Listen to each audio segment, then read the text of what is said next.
I'm here at the MGM. It is Wednesday, August 24th, 2022. So this is the MGM. You can't see. This is not such a great phone to capture everything. But let me tell you the story about tonight.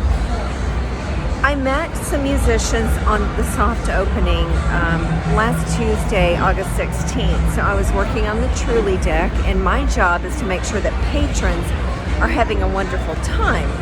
Now, this is Lansdowne Street, right down here. So right along here,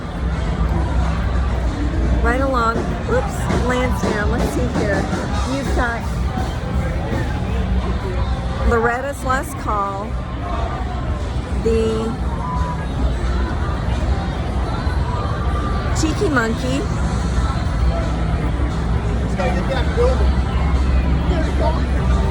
the Lansdowne, the House of Blues, as you can see, and then of course one of my favorite, the Cask and Flagon at the other end. So right here, right around the corner, that street right there is Ipswich Street. And on the other side, let's see if we can see it. Let me take you there real quickly.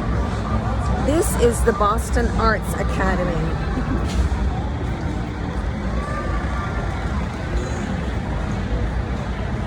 So that building right around there.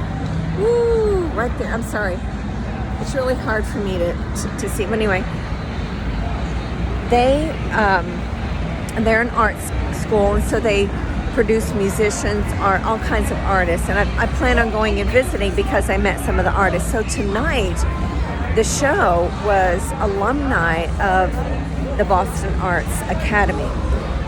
There were two groups that played. So apparently, now I had to work at Banana Republic, but then I came afterwards. And I wanted to stop by Landmark's Orchestra because there were a few people I wanted to see, and and I did touch base with them. So I got to hear some classical music and connected with some people, and then I came over here and I talked to some new friends, which I'll introduce you to them later because they're hilarious. Anyway, I will tell you that reveal will come later. All right. So there's James Taylor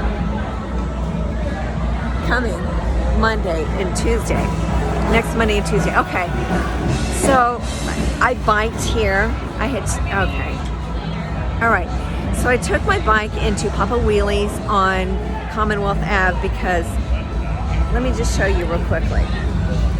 This little bike, my Bianchi,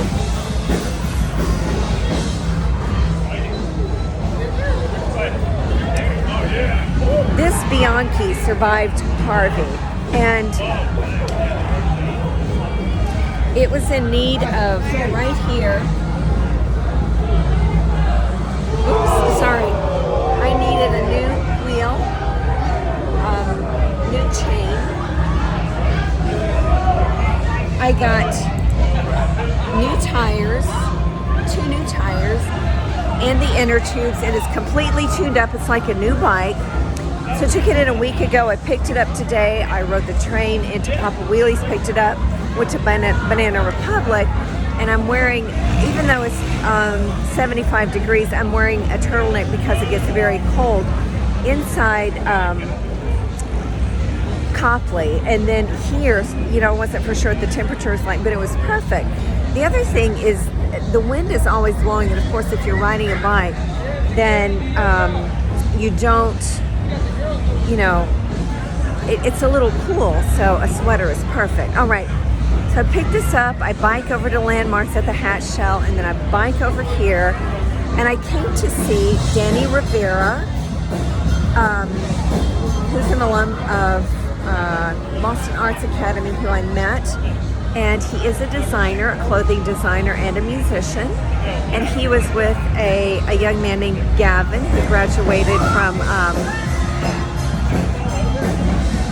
the Berkeley School of Music, and he's a keyboardist, so he plays in the Danny Rivera band. Danny Rivera's music is a little bit of fusion of jazz, some jazz, some pop, a little R&B and soul, and it's got some, he does some ballads and he does some faster music. Well, when I got here, Tori was playing, and she is an alum of the Boston Arts Academy, and she was very good. She did a cover of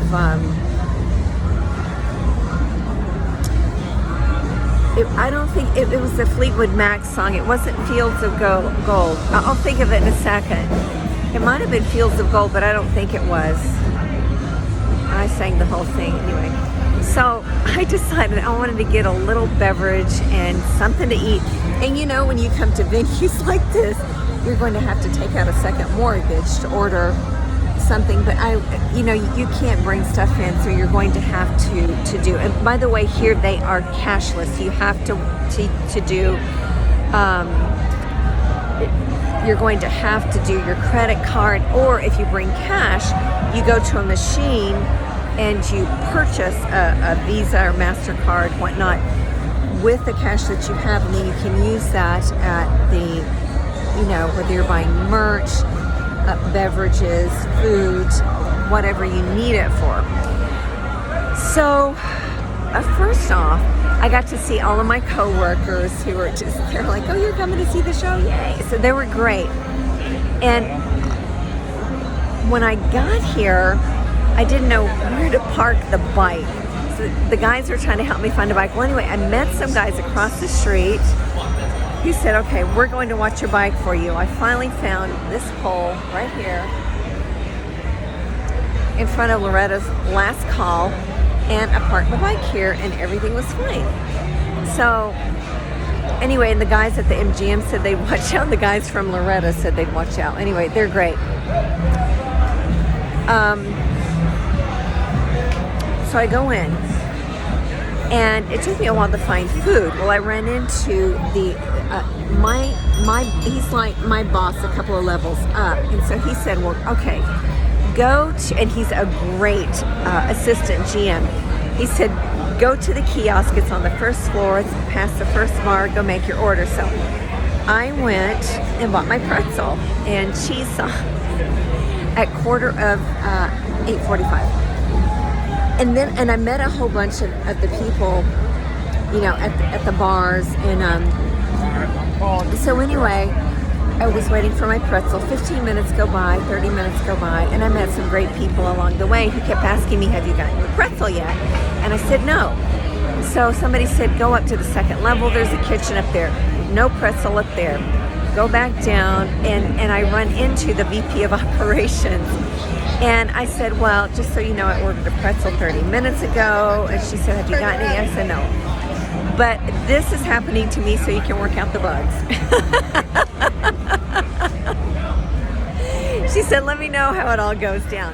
Well, at 9:30, now the group I'm coming to see goes on. And I want to go sit down and watch this. But anyway, I go up and I find out that the manager who's in charge of the food and beverages, who I was in training with, well, there was another person with him, and she was there. So I walked up to her and I said, I work at VIP. She said, I know. I said, I ordered this pretzel 45 minutes ago. Well, anyway, he said, okay, go get her a pretzel and cheese, even though the kitchen closed an hour ago. So she left.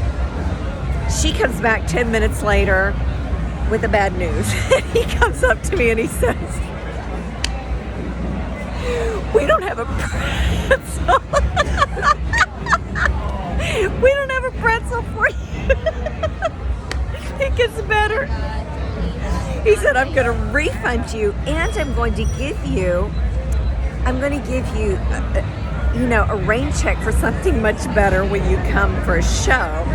I'm good for it because we were in training together. We had a great time in training. He said, I sent her all the way to Fenway. They're in charge of the food at Fenway. He sent her to Fenway to get me a pretzel. He said, and they were closed. You'd think that I was the owner of the Red Sox, the way they were treating me. I'm telling you, the customer service here is phenomenal. Anyway, names will come later down the line. But anyway, I just needed to tell you that story. So after I listened to Danny, they were great. And I talked to them afterwards. We're hoping to get together at some point and catch up, shoot the breeze, learn about their dreams, what's going on.